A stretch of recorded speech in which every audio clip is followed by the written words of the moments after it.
جی جی تو اب ہم یہ تو کہتے ہیں کہ ہمارے بچے اور بچیوں کی شادیاں نہیں ہو رہی ہیں، اس میں ہم نے کبھی یہ غور نہیں کیا کہ ہمارے جو آقا و مولا ہیں ان کے ہاں شادیوں کیا دستور تھا. کہ آپ دیکھیں کہ اتنا کائنات کا اتنا بڑا امیر یہودی کے باغ میں مزدوری کرتا ہے، اور وہاں بھی جو کچھ آپ کو ملتا ہے وہ بھی گھر تک پہنچنے سے پہلے اللہ کی راہ میں خرچ کراتے ہیں. اور خانوادہ رسول کی دختر جو ہے بھوکی ہیں، جناب فضہ بھوکی ہیں، لیکن ماتھے پہ شکن نہیں ہے.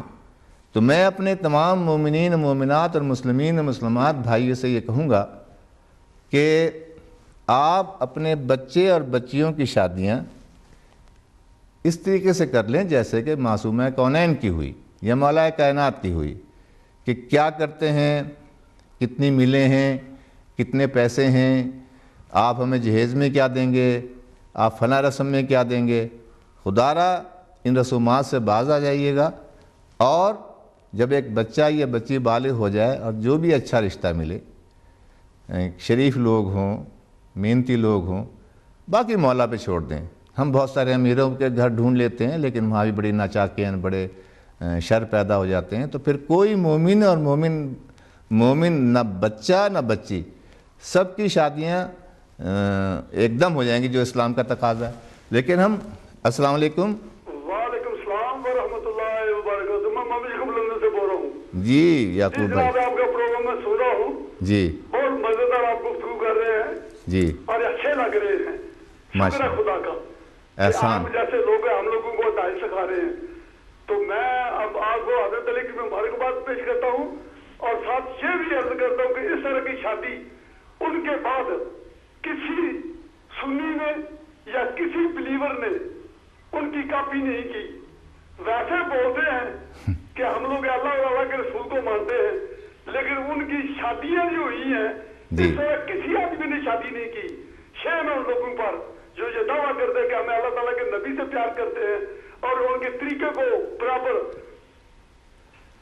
بہت شکریہ یعقوب بھائی. اصل بات تو یہی میں عرض کر رہا تھا کہ اگر ہم اس شادی کو مثال رکھ لیں، معصومہ کونین کی اور مولا کائنات کی شادی کو ہم مثال لیں، تمام انسان، یہ نہیں کہ سنی ہو یا شیعہ ہو یا جو بھی ہو، تمام انسانیت اگر اس پہ عمل پیرا ہو جائے کہ بھئی یہ جہیز کی لعنت سے بچ جانا ہے، یہ صاحب لڑکا کیا کرتا ہے، یہ کرتا ہے، یہ سب اللہ تعالیٰ کے حکم سے ہوتی ہے. جب ہم یہ کہتے ہیں کہ رشتے عرش پہ بنتے ہیں تو پھر یہ جہیز اور یہ پھر وہ غریب ماں باپ جن کے گھر میں جوان بیٹیاں بیٹھی ہیں اور لڑکے والوں کی ڈیمانڈ ہوتی ہے کہ جناب سلامی میں کم سے کم آپ ہمیں کار تو دیں گے یا سلامی میں ہمیں اتنے پیسے تو دیں گے.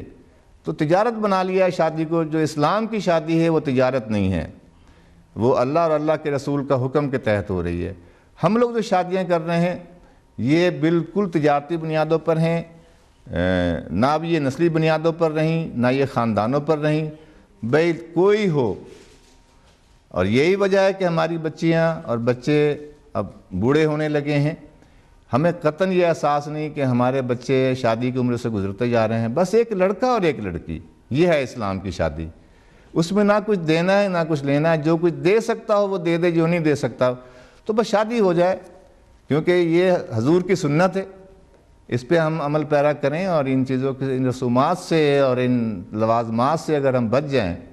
میرا یہ خیال ہے، اگر میں ایک سوال اپنے تمام مسلمانوں پہ، انسانوں پہ کر لوں، کہ وہ جو جہیز کے نام پہ آپ کو چیزیں دی جاتی ہیں، اگر آپ میں سے کوئی غور کریں گے تو وہ جو چیزیں آپ کو ملی تھیں، اب آپ بوڑھے ہونے لگے ہیں شادی کے بعد، ان میں سے اکثر چیزیں ابھی تک بکسوں میں بند پڑی ہیں، وہ استعمال بھی نہیں ہوئیں، کسی غریب کو دی بھی نہیں گئیں.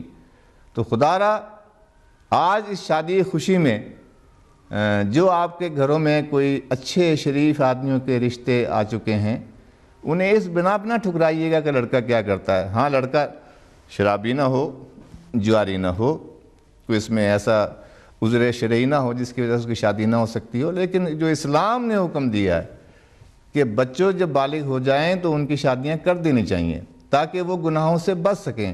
آج جو معاشرے میں تمام یہ گناہ کی وبا پھیل گئی ہے، اور یہ سارے کوئی لڑکے بھاگ رہا ہے گھر سے یا کوئی لڑکی بھاگ رہی ہے، اس کی بنیادی وجوہات یہ ہے کہ اب ان پہ جوانی کی علامات تو ظاہر ہو گئی ہیں، لیکن ہم اب وہ کیا کریں؟ ایک فطری عمل ان پر جاری ہو چکا ہے، وہ کیا کریں؟ پھر وہ گھروں سے بھاگ جائیں گے۔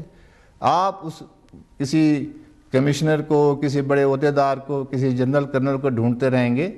نہیں، یہ نہیں ہے اسلام کی شادی۔ اسلام کی شادی میں ایک لڑکا اور ایک لڑکی، لڑکا اور لڑکی کی عمارت یا غربت کا تعلق نہیں، امام الانبیاء کی بیٹی ہیں، رئیس العرب کے خاندان سے تعلق رکھتی ہیں، اور مولا